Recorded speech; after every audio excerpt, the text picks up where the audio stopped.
Hello! This video is all about a review of HUION Inspiroy H420x and H580x, their 10th anniversary product and one of the most affordable and good quality graphic tablet in the market. I am Lucky-kyun, an illustrator. Stay tuned to know why this tablet can be good for you.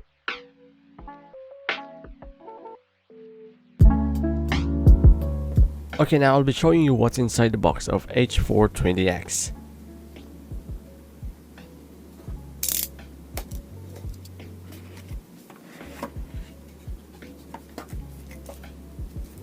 You'll get this really small graphic tablet.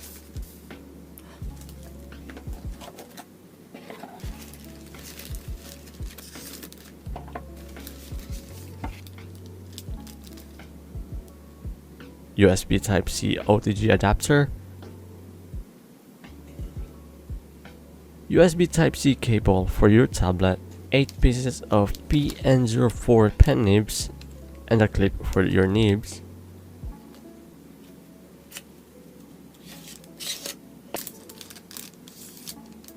PW100 battery-free pen. You do not need to charge this pen anymore.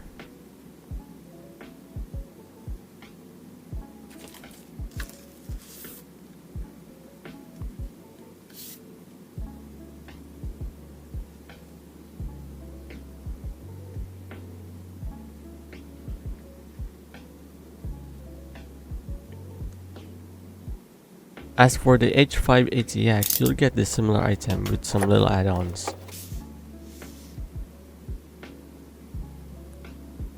You also get the PW100 battery-free pen for this one.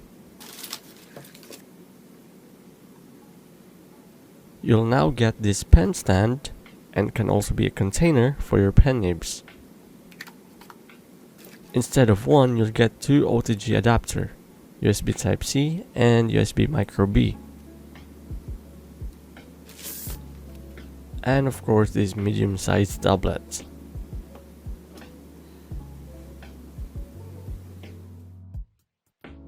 Now we're done with the unboxing, let's take a closer look to the items. Fun fact, Inspiroy model names are probably based on their workspace sizes. H420x has 2.6 by 4.2 inches of workspace, and H580x has 5 by 8 inches of workspace.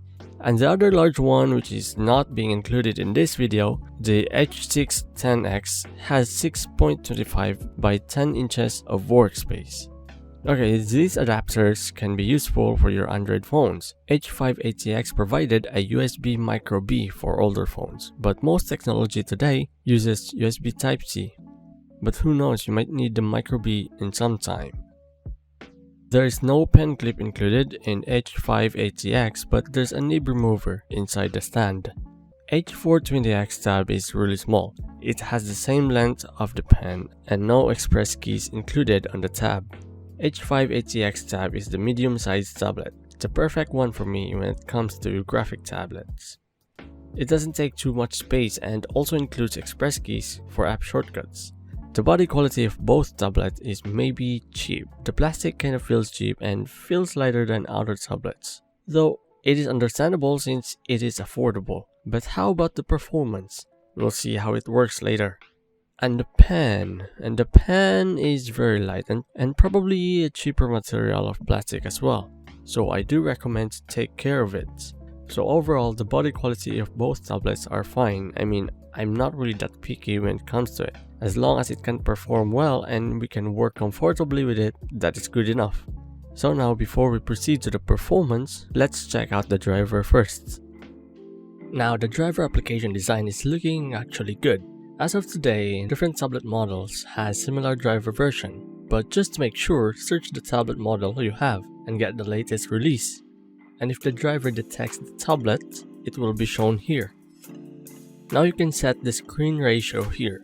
Make sure to only choose one monitor as your work area, though you can also choose as many as you can, but not sure if the size of your tablet would be enough. I recommend to choose the screen ratio option, so that the workspace area of your tablet matches to your screen, because you might have a wider monitor out there. You can see here the active area of your tablet, whichever monitor you choose. If you want to set your express keys, just go to this press keyword on the upper left, and you can assign your express key right here. You can definitely assign a key or a function to it. And of course, you can also set the buttons of your pen. You can also test the pressure sensitivity of your pen and change it whenever it's too sensitive for you. But for me, default is perfect since the pen has a really light initial activation. Also, there might be only few people notice this, but you can actually assign the express keys on a specific application you've been using. As for me right now, it's Photoshop. This means different application has different button functions. It is very good whenever you use more than one application. Who knows, you'll be doing 3D right there. So yeah, that's all for the driver, and not confusing at all. So now let's go ahead to do a line test. The first time I've tried it, it was pretty good. The transition between thick and thin is very clean. The initial activation is very light that allows you to draw a very thin line even on the lightest weight of your hand. There is no visible wobbly problem on it, and those little wobbly lines you see on this line was caused by my hand. You also won't be seeing shoelacing when you draw too fast. So from this, I can tell that you can actually make a really nice and good looking line art with a great control of line weights. The tilt feature also works fine. I'm not really the best person to do this test since I don't really use this feature, but as I tested it, I don't feel any difference from the Intuos Pro I've been using years ago. But it was a long time ago, so I cannot tell exactly, but as long as it works, it's fine. Both H420x and H580x has the same performance. After all, they are the same tablet, same model, same, maybe engineered the same. The only difference is the size. Now I tested it in drawing, both sketch and line art. I'll just gonna name the H420x to small and H580x as medium. So in my personal experience, I always prefer medium-sized tablet because I can sketch without zooming in. It is harder to sketch on smaller tabs without zooming in, especially in doing line art. It is also important to draw seeing the entire canvas because you'll be able to see the entire drawing as a whole, because drawing too close could blind you from other part of the drawing and the proportion of your drawing might mess up. As well, on doing clean line art, you have a limited space on smaller tabs, and doing line art in less closer to your canvas will get the higher chance on creating a wobbly lines, less cleaner. Though it is doable, of course, a little patience will do, and since it is small, it is portable. But I do think smaller tablets like H420x can be great on phones. The more I draw on this tablet, the more I feel the glossiness of the tab. I've drawn this glossy before from the past and haven't done it in a while, so it's kinda hurting my wrist now. It's harder to control the lines in glossy tab, since there's no resistance at all, but if you draw quickly, this wouldn't be a problem and sooner you can get used to it. As for me now, it feels new again, so it needs a little more time to get used to it. So far, the tablet can do its job. It's not the best experience for the texture, but the pen is really good. Well, I'm not really the best person to review a tablet for Android phones, but let's give it a shot. This is H420x, so I've downloaded all the drawing application on phones that I know. Now, if the phone detected the tablet, it displays cursor on your phone screen. Let's try the I don't know how to read it, Ibis Paint first. Then let's check the orientation.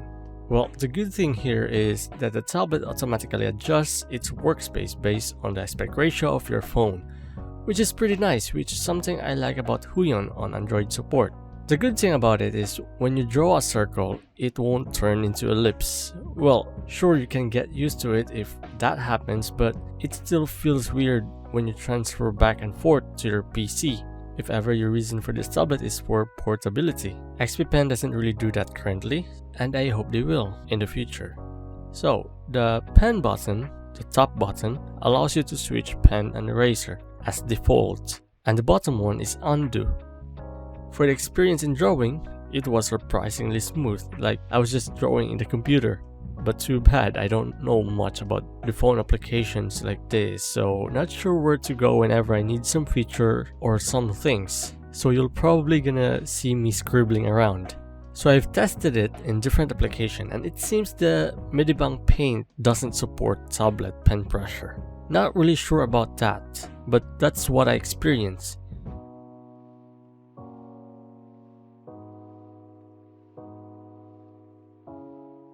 In H580x, you don't have to rotate your graphic tab to draw on it. It will automatically crop out the working area to match the aspect ratio of your phone screen, which is interesting because it's much more closer to the size of your phone screen, so it won't be hard for your brain to adjust.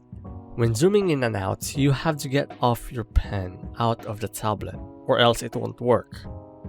I tried clicking the express key and see what happens. It turns out it turns on the talkback feature of Android phone, which I really don't know how to use it, so I just ignored it eventually. Anyways, the pen performs as good as the H420x. In Sketchbook app, pen buttons doesn't function. I hope it could because it was really a great feature. So later on, I downloaded HUION Sketch. HUION really made an app for the tablets. And then it turns out it could support tilt, which is amazing. Though pen buttons and express keys of the tab leads you to a brush settings. Not sure if we can change that because that pen eraser swap was a good feature. But it is good to know that their app is supported the tilt function, so not bad at all. Overall, the tablet was great on phones. Sadly, I just don't know how to use the applications, so I didn't draw anything in it. So I guess that's all for this review, and overall it is really great tablet to start with. And this kind of tablet allows you to make a professional work, I'm sure with that. The graphic tablets that are available before isn't as good as this, and it was much more expensive, but yet capable of doing great pieces. So should I recommend buying this tablet? Well, it can do the job. It's just the texture of the tablet that is lacking for this, but it's really a good start.